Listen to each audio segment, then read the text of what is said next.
ඉතින් යාළුවනේ කොහමද? අද කතා බහ මගේ යාළුවෝ කීප දෙනෙක් මගෙන් ඉල්ලපු උදව්වක් සම්බන්ධයෙන්. යාළුවනේ පහුගිය දවස්වල මට කතා කරපු මගේ යාළුවෝ කීප දෙනෙක්ම කිව්වා මචං අශෝක පුළුවන් නම් මචං මේ ජොබ් එකක් සෙට් කරලා දෙන්න. ඒක ලොකු උදව්වක් මචං මේ වෙලාවේ. සෑහෙන අමාරුයි ආර්ථිකය ඇදගෙන යන්නේ අමාරුයි මචං. කිසිම දෙයක් වෙන පාටක් නැහැ එහෙම කියලා. ඉතින් යාළුවනේ ඒ කතා බහ ASCII අපිට තිබ්බ ප්‍රශ්නයක් අපිට ඇති වුණ ප්‍රශ්න කතා කරපු දේවල් වලින් ටිකක් මට ඔයාලට කියන්න හිතුණා. යාළුවනේ කවුරු හරි කෙනෙක් විදේශගත රැකියාව බලාපොරොත්තු වෙනවා නම් ඇත්තට මේක මේ වෙලාවේ හැටියට ලංකාවටත් ඔයාලටත් ඒක ලොකු සහනයක්. ඇත්තට ලොකු උදව්වක්. අපි හැමෝටම.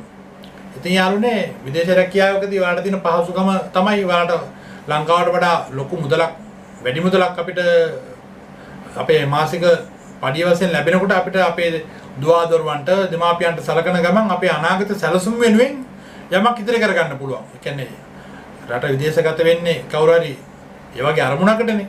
පසුව මොන හරි කරගන්න බලාපොරොත්තු වෙන්නම්. එතකොට යාළුවනේ ඒක තමයි අපේ ප්‍රධාන අරමුණ වෙන්නේ මුදලක් ඉදිරි කර ගැනීම. ඉතින් යාළුවනේ ඒ ගමනේ අපිට තියෙන ප්‍රධාන බාධකය තමයි කියන්නේ විදේශගත වීමේ තියෙන ප්‍රධාන බාධකය තමයි මේ විදේශගත වෙන කට්ටියට මේ මැද පෙරදී කලාපයට විශේෂයෙන්ම භාෂා දැනුම නැතිකම. ඒ කියන්නේ යාළුවනේ දැන් මේ මැද පෙරදිග මුළු මැද පෙරදිග කලාපයේම මම ඉන්න මේ ඩුබායි අබුදාබි එතකොට සෞදි කටාර් හැමතැනම ඇත්තටම දැනට හැමෝම පාවිච්චි කරන භාෂාව තමයි ඉංග්‍රීසි. ඉංග්‍රීසි දැනුමෙන් තොරව අපි විදේශගත වෙනවා නම් අපිට රැකියාවක් ලැබුණොත් ඇත්තටම මේ රැකියාවේ උසස් වීමක් මොකක් හරි ප්‍රොමෝෂන් එකක් එතනින් එහාට ගමනක් අපිට හදාගන්න බෑ. මොකද අපිට හැමදාම එකම තැන රැඳෙන්න සිද්ධ වෙනවා අපේ භාෂා දැනුම තියෙන මදිකම හින්දා. මොකද කස්ටමර් සර්විස් ජොබ් එකක් අපිට ලැබුණොත් අපේ ආයතනය බලාපොරොත්තු වෙනවා අපි හොඳ කස්ටමර් සර්විස් එකක් අපේ සහායකයාට අපේ උදව් බලාපොරොත්තු වෙන කෙනාට ලැබෙයි කියලා. ඉතින් යාළුවනේ ඒක අපි ලබා දෙන්න අපේ භාෂා දැනුම තියෙන්න ඕන මොකද හොඳ සංවාදයක් ගොඩනගා ගන්න. ඉතින් යාළුවනේ ඒක තමයි ප්‍රශ්නේ.